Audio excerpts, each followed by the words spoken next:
Maya jolted awake just before dawn, startled by a strange, acrid smell creeping into her small apartment. It wasn't the scent of burnt food. It was sharper, hotter, like electrical fire, heavy enough to press on her chest. She sat up immediately, heart pounding, straining to listen. In the hallway outside, the lights flickered rapidly as if there was a wiring fault, accompanied by hurried footsteps rushing past. From the floor below came faint, broken bits of arguing, like someone was trying to keep their voice down to avoid being noticed. Maya cracked her door open and pressed her palm against the cold wall. At the end of the hallway, just a few meters from her unit, a man wearing a low-brimmed cap stood still, facing her door. She hadn't even spoken when he jerked in surprise, snapped his head away, and disappeared behind the stairwell corner. Maya's breath hitched. The feeling was unmistakably clear. Someone had been watching her apartment. I'm Maya Carter, 34 years old, living alone in Riverside City after a divorce, from which I still haven't fully recovered. Sleepless nights are a regular occurrence. Rent is a constant weight on my shoulders, and perhaps I'm too gentle, which makes people think I'm easy to push around. But that's not entirely true. I'm no longer young, but I'm not weak. It's just that sometimes life tests me a little too much. If this story already feels strange to you, stay with me. I share real-life stories every day, stories that even we sometimes can't believe are real. Hit that subscribe button so we can walk through this journey together. That morning, even with the lingering chill from what had happened at dawn, Maya forced herself to get ready for work. Lately, her life felt like a thin piece of string. Pull it just a bit too hard and it would snap. She worked at Meridian Accounting Group, a tiny 6-person office on the 3rd floor of an old commercial building. Everyone there was buried in their own numbers, barely interested in each other's personal lives. And strangely, that was precisely what Maya needed after the divorce. She was still trying to stitch her life back together. A small apartment, a job that was just enough, a steady routine so her heart wouldn't spiral out of control again. But sometimes loneliness slipped in like the first cold breeze of the season, and she had to remind herself she was still standing. The walk from her apartment to Parkside Station was always the most comforting part of Maya's day. Every morning she passed Ellie Mae, a homeless woman who sat on the old stone steps near a newspaper stand. Ellie never begged, never complained, never told a sob story. She simply sat there, wrapped in a faded gray coat like a thin blanket, her eyes deep and strangely sharp. The first time they met, Maya only nodded in greeting, but in the days after, she began placing a few spare coins into the paper cup near Ellie's feet, a small habit she couldn't explain. Maybe it was because Ellie's eyes always held something, not weakness, but a sort of hardened sorrow. Ellie wasn't the kind old woman from stories type either. Sometimes she dropped brutally direct comments that left Maya blinking. One morning, Ellie looked at her and said, "People don't fall because the wind is strong. They fall because they're standing in the wrong place." The words were dry, sharp, and oddly grounding for Maya. That morning, when Maya arrived at Meridian Accounting Group, her mind still flickered with the image of the man in the hallway. Even so, accounting didn't allow for daydreaming. Once the computer powered on, numbers were the one thing that could never be wrong. But that was precisely when Maya noticed something off. On her screen, she saw the newest statement from North Star Consulting, a payment of nearly $93,000, far too large for Meridian, a 6-person office. Maya frowned. The company only handled bookkeeping for small local stores. Where would transactions in the $100,000 range come from?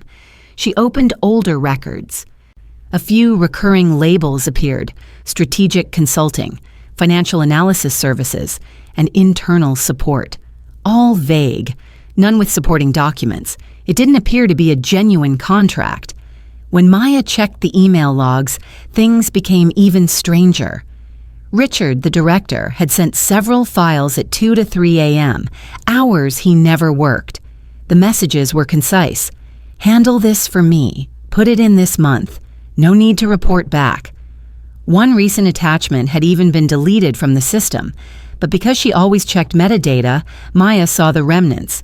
It had once been a transfer statement for North Star Consulting. Why delete it? If it had just been a mistake, Richard wouldn't have wiped it clean. None of this was enough to conclude anything, but it was enough to give Maya the unsettling sense that something unclean was passing through her hands.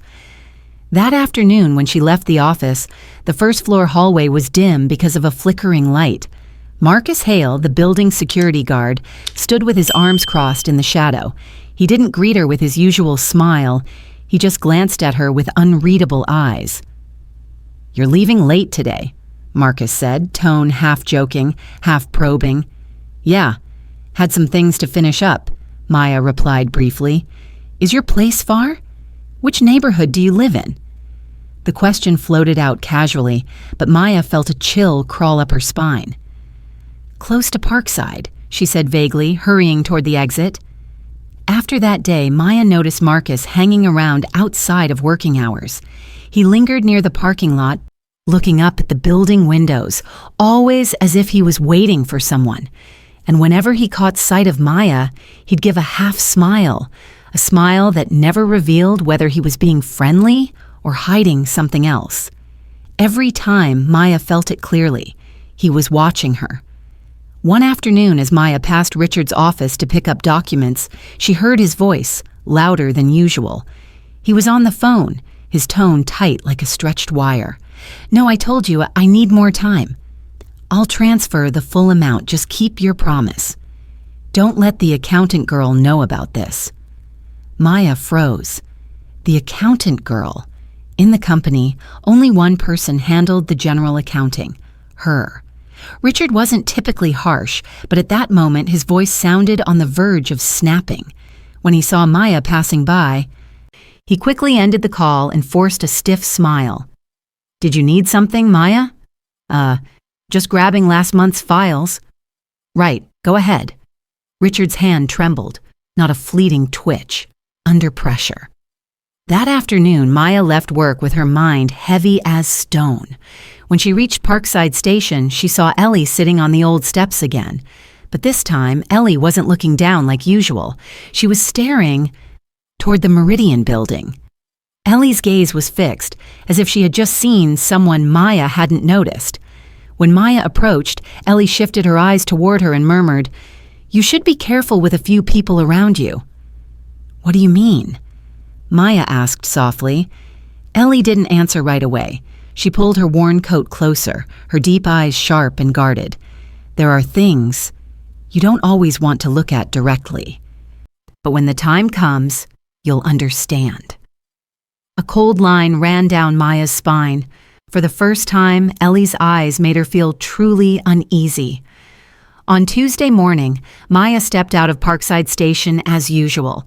She was just about to walk past when she noticed Ellie wasn't sitting like every other day. Ellie stood up fully, her eyes fixed on Maya as if she had been waiting a long time. The moment Maya came close, Ellie suddenly reached out and gripped her wrist with such force that Maya started to startle. "You must not go home tonight." Her voice was hoarse and trembling, nothing like her usual tone. Maya thought she was joking. "Ellie, what's going on?"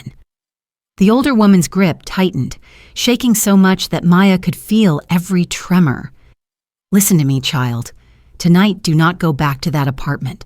No matter how tired you are, no matter how much you want to, don't go."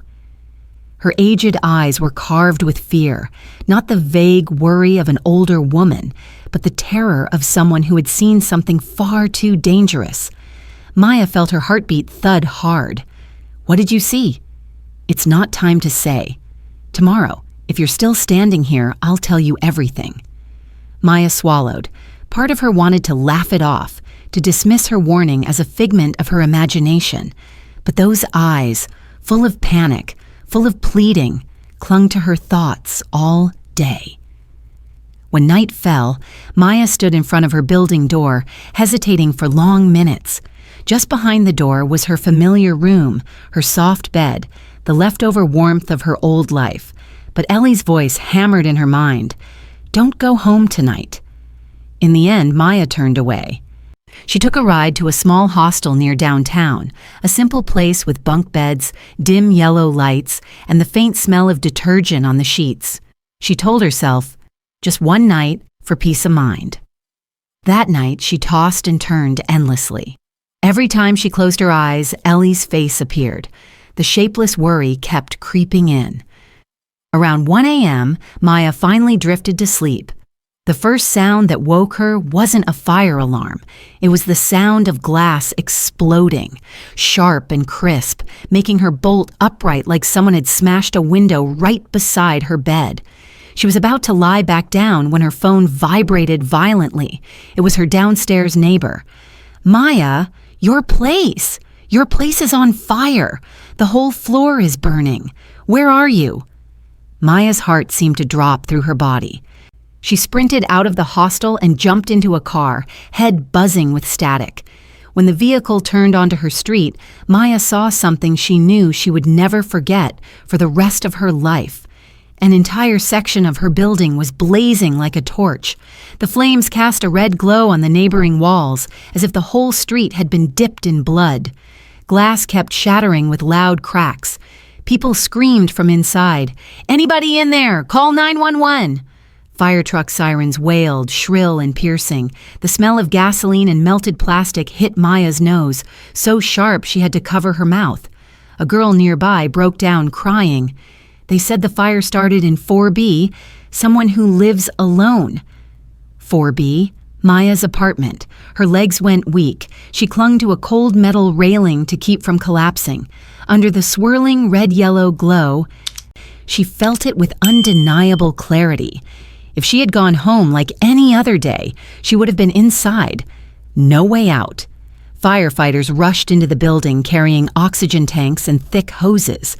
One of them shouted into his radio, "Fourth floor is the worst. Signs of accelerant." Accelerant. Almost certainly gasoline. Maya felt her whole body go numb. Not an accident, not a coincidence. Someone had tried to kill her. In that moment, her entire life shrank down to one chilling truth. If Ellie hadn't warned her, if Maya hadn't listened, she would have burned alive in her own home. The next morning, Maya had barely slept. Her hands still trembled at the memory of her apartment engulfed in flames, the constant popping of breaking glass echoing in her ears. Even so, she walked to Parkside Station. Something told her Ellie would be there, and that the older woman knew far more than she'd said. Sure enough, when she approached the familiar steps, Maya saw Ellie sitting there, but her posture was restless. When she spotted Maya, she let out a quiet sigh of relief, like someone receiving news of survival. "I knew you'd listen," Ellie whispered. "Sit down." Maya knelt beside her, heart racing. "Ellie, who burned my place down? Why?" She didn't answer immediately. Instead, Ellie pulled a cheap phone from the pocket of her worn coat, the kind that cost a few $dozen at a thrift shop. Her hands trembled slightly as she handed it to Maya. "Look." Maya turned on the screen and opened the photo album. The photos were blurry, slightly shaky, but clear enough to show silhouettes of people in a dark alley. Two men stood near the basement entrance of her building. The metadata below was unmistakable. Photo time, 11:42 p.m. Date, the night before the fire location, near Parkside Station, Block D. The pictures were fuzzy, but the information couldn't be denied. When did you take these?" Maya asked, voice tight. Ellie drew a deep breath, her seasoned eyes profound and unwavering. "I've been watching for days," Ellie began. "A few days ago, I saw that security guy from your company, Marcus, hanging around near your building, not walking by, standing, circling. His eyes weren't looking for directions. He looked like he was keeping watch." Maya felt a freezing sensation crawl up her spine. "On the night of the fire," Ellie went on, "around midnight, I was sleeping in the hallway of the building next door. I heard footsteps, then hushed voices. I looked down into the alley and saw two men dragging fuel cans. I didn't dare get close, but one of them, his build looked familiar." Maya leaned in, barely breathing. "I called emergency." Ellie said, her voice weighted with frustration. But once they heard I was homeless, they thought I was drunk or hallucinating. They said, "We'll send a patrol car to check," then hung up. Ellie's hands clenched on her knees. I knew no one would come in time, so I ran to knock on nearby homes, but not everyone opens their door to an old, ragged woman. She paused, eyes shimmering. One delivery guy passed by and saw the two men, but he was in a hurry to drop off food. Thought they were electricians. Nobody suspected anything. Maya's chest tightened. Part grief for Ellie, part rising fury. No one believed her. No one listened. Yet she was the one who saved Maya's life. Maya opened the last photo. Despite the blur, in one moment the streetlight hit a man's face as he turned. Enough for Maya to recognize a baseball cap and a tattoo stretching from his wrist halfway up his arm. She had seen that tattoo dozens of times when Marcus signed for deliveries. Maya covered her mouth with a trembling hand. My God, it really is Marcus. Ellie, I know that tattoo. He followed me more than once. Ellie nodded, eyes both sorrowful and steely. I told you, they think you know something. And last night they wanted to make sure you'd never learn anything more. Maya's heart shook, but under the layers of fear, she knew one thing. She trusted Ellie completely, and this had to be reported to the police immediately. The next morning, Maya took Ellie's phone to the Riverside police station. She was still shaky from lack of sleep, but determination had replaced most of her fear. When she reached the front desk, she was directed to meet Detective Samuel Holt, the officer in charge of the fire investigation. Holt was a tall man in his 40s, sharp-eyed but not cold. After hearing Maya give a brief summary, his face immediately hardened. "Give me the phone." He connected a cable to his computer, copied all the photos, and opened the metadata analysis. The screen displayed clear lines of data, including timestamps, GPS locations, and the device model. Holt turned to Maya. "This data matches perfectly with the time the fire started, and the location is exactly the area next to your building." He paused, voice firm. "This wasn't an accident. We're opening a criminal investigation." Maya exhaled deeply, a mix of fear and relief. At least, someone finally believed her. That afternoon, Holt and two other officers went to Meridian Accounting Group. Maya didn't go along, but only a few hours later, Holt called. "We spoke to the director, Richard Lawson. He told us, you once made errors in your reports, and that the fire might have stressed you so much you imagined a conspiracy." Maya gripped her phone until her knuckles turned white. She was always precise. Why would he lie? Holt continued. "And an employee named Carla tried to fold up some documents and hide them in a drawer when we walked in. Pretty suspicious behavior." Maya closed her eyes. The scattered doubts from before began to link together into a cohesive chain. 3 hours later, Holt called again, his voice heavier. "Maya, we have new intel from the Financial Crimes Unit." She held her breath. "Richard owes money to a loan shark group, almost $145,000. He needed cash fast, and funneling money through a shell company was his only way out." A chill crept up Maya's neck. Holt went on. "As for Marcus, he's in debt to an illegal casino, around $30,000. He has a history of violence. A man like that, if hired to burn a building, he'd do it." Maya stayed silent for a long moment. Everything was becoming clearer than ever. The next morning, police arrived with a search warrant. Within an hour, they found plenty. Emails Richard sent to North Star Consulting at 2:03 a.m. Deleted accounting files with metadata traces. PDFs of transfers totaling nearly $290,000 to North Star over the last 6 months. Holt updated Maya over the phone. North Star Consulting is a shell company registered under a non-existent person in the tax system. All the money cycles back to an account under a fake identity. Then he added, voice low, "Richard used you as the signature accountant because you were new. When you asked about the unusual invoices, he panicked. He was afraid you'd uncover everything. Maya's throat tightened. She had asked about North Star only once. And that alone was enough to make them want her gone. That evening, Holt called again. "We went to Marcus's residence, but he's disappeared. Looks like he knows Richard is being investigated." The words sent a cold wave through Maya.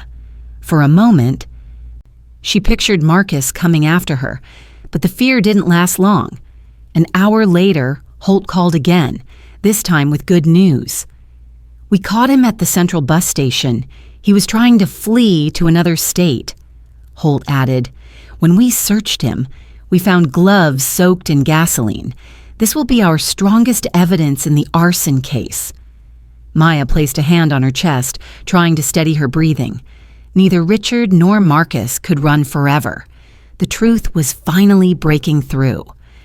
After the police confirmed Marcus had been arrested, Maya finally allowed herself a moment to breathe. But she still couldn't return to her old apartment, now nothing more than a pile of ashes. She moved in with Tasha, her college best friend. Tasha welcomed her into the house that same night, pulling her into a tight hug. But after a few days of living together, minor conflicts began to surface. Tasha lived spontaneously, leaving things scattered around the kitchen. Maya, meanwhile, needed cleanliness and order to regain a sense of control. One evening, Maya blurted out, "Tasha, can you try to keep things a little neater?" Tasha snapped slightly. "I'm giving you my whole house and you still want more?"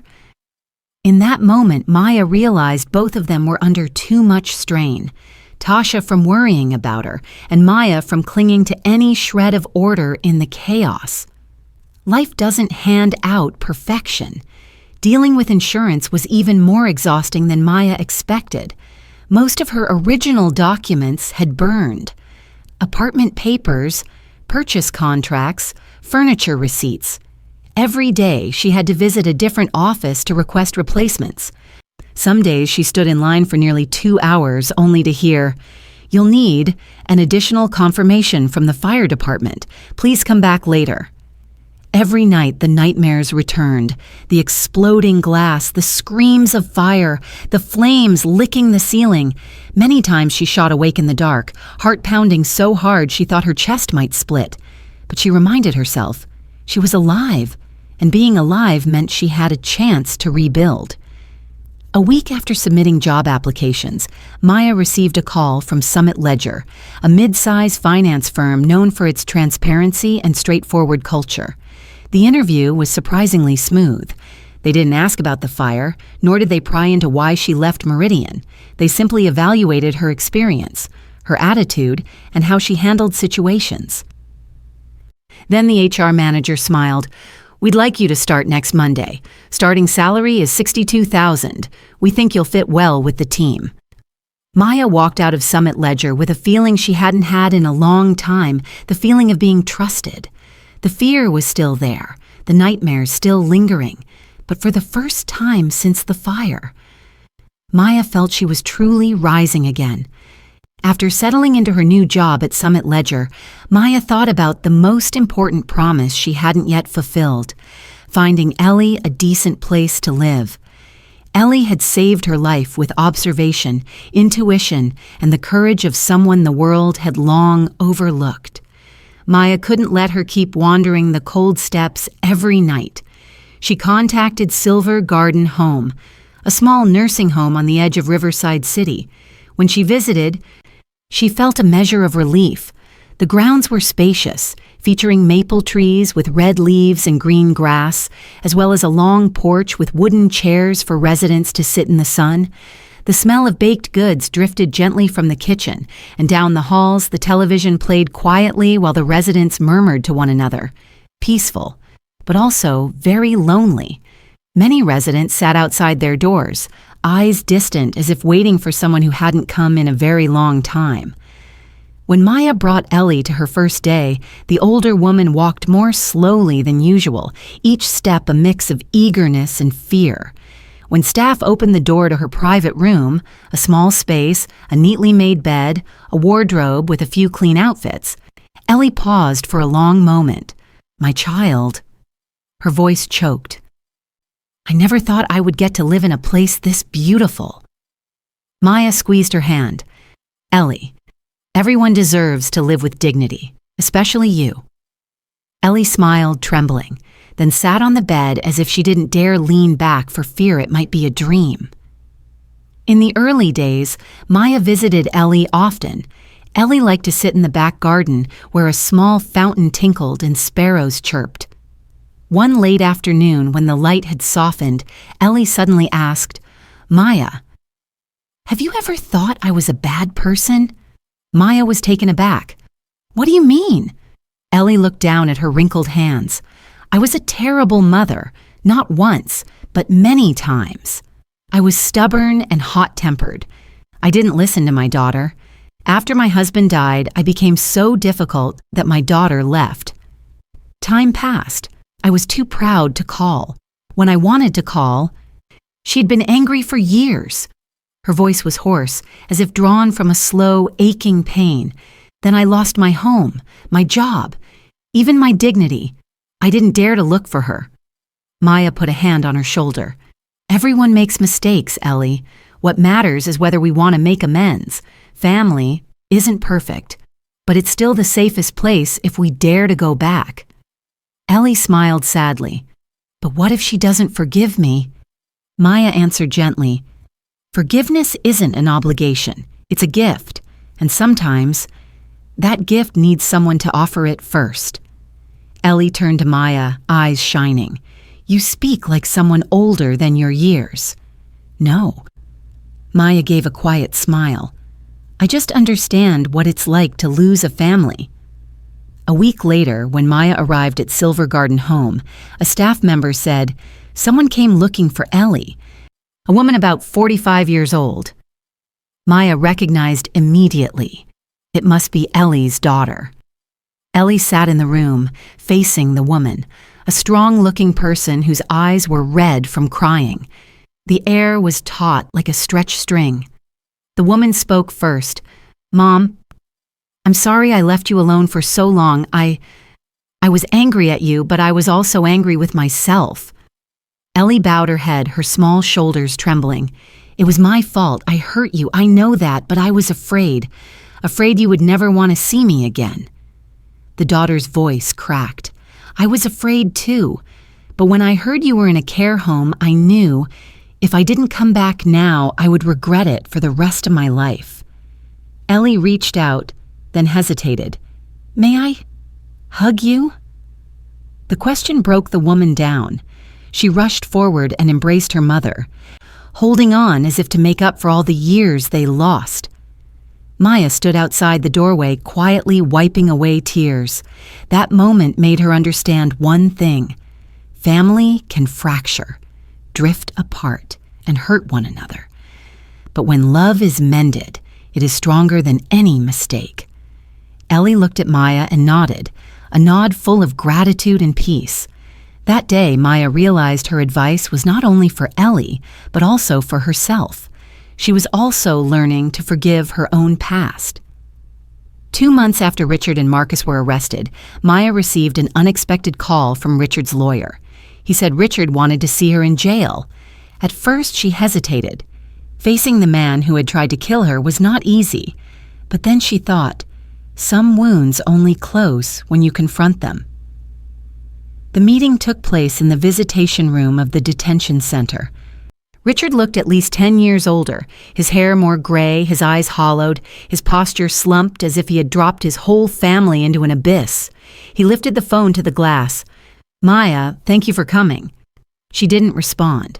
After a moment, he continued, voice hoarse and tired. I've pled guilty. Fraud, money transfers, hiring someone to burn the house. All of it. I have nothing to defend myself with. I just wanted to say, I'm sorry. In that instant, Maya witnessed the complete collapse of a man. Not a movie villain, but a man who had let despair lead him. Richard looked down at the table, his hand shaking. My family fell apart. My wife filed for divorce. My son doesn't want to see me.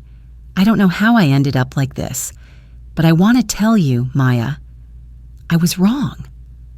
And your kindness to old Ellie, that showed me I had been living entirely the opposite way. Maya gripped the receiver. I can't forgive completely. You must face the consequences of what you did. Richard nodded, lips pressed together. I know. I'm not asking for forgiveness.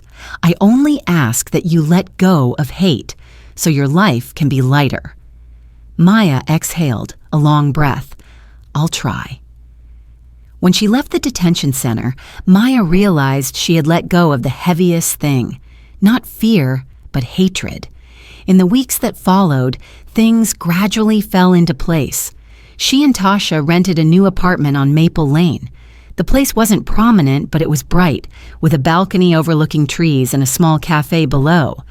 They worked out their earlier tensions living together. Maya also learned to share instead of carrying every worry alone. At Summit Ledger, Maya worked diligently and carefully. The company's transparency and professionalism made her feel safe, something she had never felt at Meridian. Colleagues liked her. Managers appreciated her steady, calm attitude. The nightmares remained, but no longer every night. Gradually, they faded. For the first time in months, Maya slept through the night without waking at the sound of shattering glass. As for Ellie, life at Silver Garden Home transformed her. She gained a little weight, her complexion brightened, and her hair was neatly trimmed. Ellie's daughter still visited weekly, sometimes bringing a grandchild. Once when Maya visited, Ellie took her hand, eyes warm enough to make Maya's heart soften. You're my second child now, Ellie smiled, her eyes shining, not by blood, but by heart. Maya hugged her, unable to hide her emotion. Life sometimes takes many things, but it also gives back what we least expect. One late summer afternoon, Maya and Ellie sat on a wooden bench in the nursing home garden. The sunset draped the yard in gold, making each maple leaf glow red. Ellie said softly, "You know, sometimes a small act of kindness can change an entire life." Maya smiled. "I only gave you a few coins each morning." "No," Ellie shook her head. "You looked at me like a person. Not everyone does that. And that circle of kindness eventually saved you." Maya watched the fading light. "And it helped you find your family again." They said no more, but both understood. Kindness never disappears. It simply travels a long way to come back. Like family, though broken, it can be mended if someone dares to reach out first. If you followed this to the end, thank you for taking the time to read this small story. I share real-life stories every day. Stories about kindness, family, and the small things that make life warm. If you'd like to join me for the subsequent journeys, follow and leave a greeting. I'd be glad to meet you again in the following story.